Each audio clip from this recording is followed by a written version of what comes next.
"Help me, brother," I whispered, as I stumbled to my brother's place in the dead of a freezing winter night. My clothes were tattered, and I cradled a baby in my arms. My brother's face went pale at the sight of me, frail, disheveled, clad only in a ragged shirt and barefoot. "What on earth happened?" he exclaimed, quickly ushering me inside and warming up the room. The baby, wrapped snugly in my jacket, slept soundly, but it couldn't stop shivering. "Who did this to you, my precious little sister?" my brother muttered through clenched teeth. "Lily, it's going to be okay now." Upon hearing his gentle voice, a wave of relief washed over me, and it felt as if all my strength had drained away. "My name is Lily. I'm a 27-year-old homemaker with a young son. I used to be a nurse, but I left my job when Terry, the son of the hospital director where I worked, proposed to me. I was drawn to Terry's kindness and his efficient work style. I have a brother, Derek, who is 5 years older than me. Our family consists of Derek and our grandparents since our parents died in a car accident when I was 4 and Derek was in 3rd grade. A truck driver, who had fallen asleep at the wheel, collided head-on with their car. My mother, a nurse, had been working late, and the accident happened when my father went to pick her up. Derek often recalls our father's last words before leaving that night. "Derek, I'm counting on you to take care of Lily." What might have been a casual request turned into a lifelong commitment for my brother. He has never let me down, always protecting me like a superhero. After the accident, it seemed we would be sent to separate foster homes, but our paternal grandparents, with whom we had little contact before, stepped in to take us. Our grandfather, with his white hair and long bushy beard, looked just like Santa Claus. When he first saw Derek, he muttered, "You're the spitting image of your father," and I believe I saw tears in his eyes. Our grandmother, a kind woman, hugged me tightly and sobbed, "Poor child." Later, I learned that our father had a falling out with our grandfather and left home, seeking freedom instead of continuing the family business. This led to a long estrangement, but our grandparents took us in despite the past. We moved to their home nestled in the rural mountains. Our grandfather, a renowned potter whose works fetched thousands of dollars, and our grandmother, whose kindness knew no bounds, raised us without financial difficulties. Under their care, Derek and I grew up happily. Derek went off to a prestigious university in the city, while I attended nursing school. We both pursued our dreams until our grandmother's health began to decline. Derek, who had been working in the city, returned home to help care for her. I wanted to return home too, but since I was still a student, Derek advised against it. Derek had always been interested in our grandfather's work, but our grandfather had firmly encouraged him to follow his own path, which led Derek to attend university. I believe our grandfather regretted forcing our father to continue the family business and didn't want his grandchildren to go through the same experience. However, Derek insisted on learning pottery from our grandfather. He had always been handy and pottery suited him well. Besides, Derek excelled in everything: academics, sports, and he was popular among his friends. He was truly a superhero. While taking care of our sick grandmother, Derek also learned the trade from our grandfather. After I graduated from nursing school, I started working as a nurse. It was then that Terry proposed to me and we got married. Our wedding was grand, and the joyous smiles of Derek and our grandfather are what I remember most. Derek brought pictures of our parents to the wedding. "We all just want you to be happy, Lily, including our late mom and dad," he said, shedding tears openly. Our grandmother, too ill to attend, cried tears of joy when she saw the video of the ceremony. I was truly blessed with a great family. I quit my job as a nurse, moved into Terry's family home, and began to support him as a full-time homemaker. We had a child, and my husband was kind. We were living a happy life. Until then, my life had seemed to be smooth sailing. I couldn't even imagine the hellish days that were to come. Not long after, my grandmother passed away. Terry attended the funeral with me and comforted me. My grandfather's disappointment was severe. I couldn't find the words to speak to him. While I was busy supporting our grandfather, my brother Derek delved deeper into his pottery. Half a year had passed when I found myself fleeing to Derek's place in the middle of a freezing winter night, wearing nothing but ragged clothes, holding a baby in my arms. As Derek beheld my drastically changed appearance, he was rendered speechless.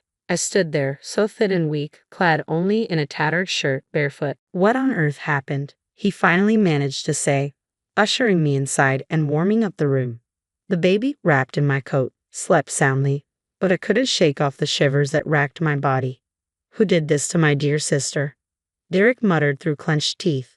A wave of relief washed over me upon hearing his voice, as if all strength had drained from my body. I didn't want to burden Derek or our grandfather, but I had no choice. I had to tell them. I began to recount the events at my in-laws' house. Terry and I had been living together, but due to my in-laws' insistence that I rest during and after pregnancy, we moved in with them. My in-laws, both remarried, welcomed us warmly. My father-in-law's kindness was particularly touching, as I had no father of my own. However, my mother-in-law seemed to harbor resentment. "You're flirting with my husband, aren't you, you disgusting woman?" she accused, launching into a campaign of verbal and physical abuse. She disparaged my upbringing, asserting that I could never blend in with their family's affluent background. As if that weren't enough, I found myself facing additional challenges due to a shortage of staff at the hospital.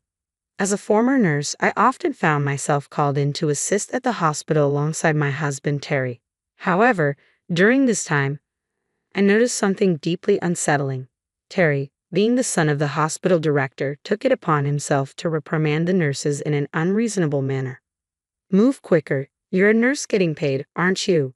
Don't slack off just because my father is lenient. Once I take over this hospital, I won't be so forgiving," he would bark at them. His harsh words towards the hardworking nurses were unreasonable and unjust. Attempting to intervene, I interjected, "Terry, don't you think that's too harsh? Everyone here is trying their best." Unfortunately, my husband didn't take kindly to my interference. In front of the other nurses, he flew into a rage, furious that I had dared to stand up to him. Since that incident, Terry became distant towards me, perhaps influenced by my mother-in-law, who had been insinuating from the start that I was too soft on your wife and that I was taking you for granted. Meanwhile, my father-in-law, though unable to openly oppose his wife, did what he could to protect me. Unfortunately, when my father-in-law fell seriously ill and became bedridden, the situation worsened. Seizing the opportunity, my mother-in-law made me take on all the household chores, treating me like a mere housekeeper. I found myself juggling caring for my son, cooking, laundry, and cleaning, all while enduring mistreatment. Even in front of my ailing father-in-law, my mother-in-law's cruelty knew no bounds. "Please don't speak to Lily that way," he would weakly protest, only to be met with her venomous retorts. Her abuse escalated, and I found myself being deprived of basic dignity. "Housekeepers don't eat with the family. Eat the leftovers later," she commanded, forcing me to subsist on scraps. Despite the hardships, I endured it all for the sake of my son and my ailing father-in-law.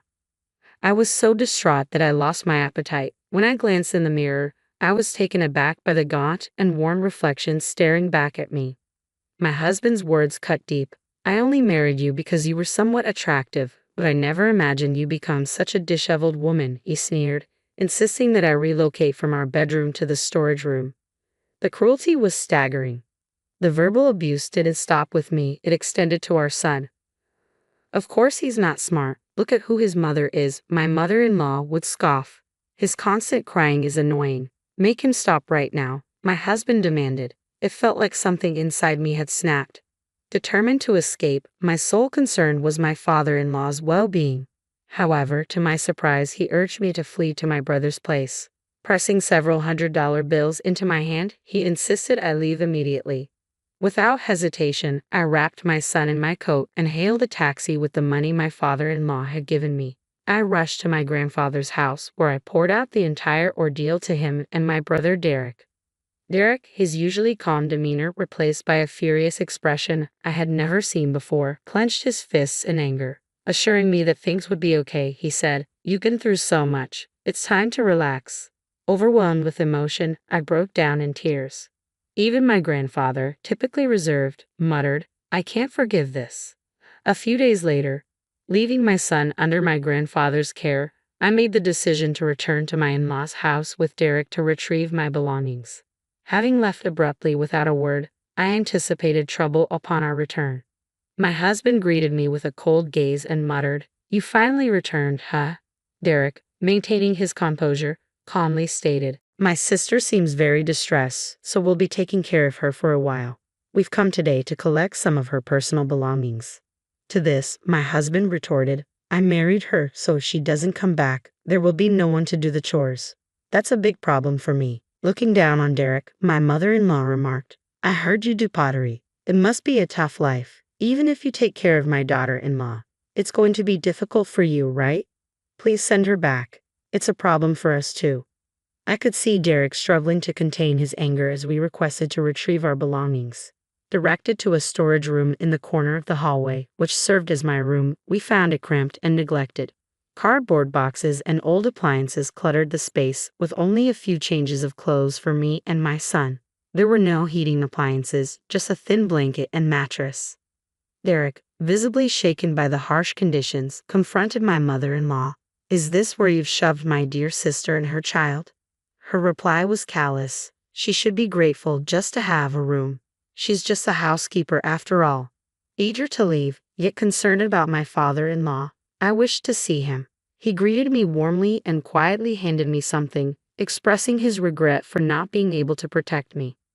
For several days, we made preparations, and with my grandfather and Derek by my side, I returned to my in-laws' house. Determined to stand up for my son, I knew I couldn't keep running away forever. Upon arriving home, I handed my husband the divorce papers. His initial surprise quickly turned to defiance as he declared he wouldn't pay alimony or child support, claiming I had chosen to leave. To support my case, I played a recording in front of his mother, an audio documenting her belittling me and him shouting abuse. This is evidence of the abuse I suffered, I informed them. Their shock was palpable as they asked when I had even recorded this.